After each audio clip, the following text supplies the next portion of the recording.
Hi, my name is Eli, and this is Tech Talk with Influx. What we're going to do for you today is we're going to teach you how to download and install the LastPass extension for Chrome.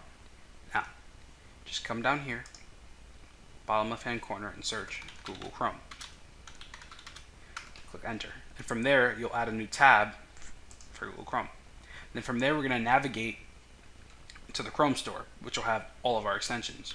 All you have to do is type up Chrome Store, click Enter. Now you either have to go to the first or second link. Make sure it's an actual Google website, because if it isn't, you might actually download something that's bad for your computer, and you wouldn't want that. So here I'm going to click on the first link.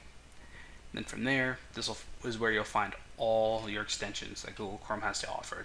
If it's from anywhere else, it's not safe. These are more secure. These are secure. And then here, what I have to do is type LastPass.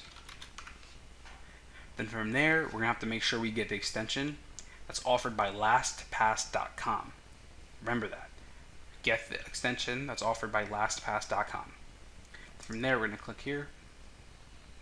And we're going to click on the Add to Chrome button. It's going to be a button, you won't miss it. Add to Chrome. Then from there, a pop-up is going to pop up on your screen. And then from there, all you have to do is click Add Extension.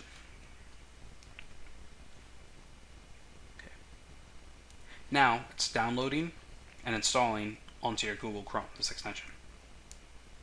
You just kind of wait and let it take its course. Okay.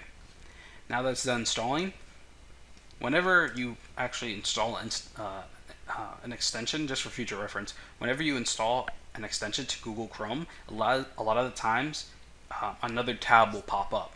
And that's because it might talk to you about the features that this specific extension has. So in this case, right, LastPass is asking you to create an account. Now, I already have an account, but I'm not going to log in for security reasons. But from there on, it'll tell you what you need to do to set up an account. Now, if you have any questions about this installation, drop them down in the comments section below. This has been Tech Talk with Influx. I'm Eli. See you next time.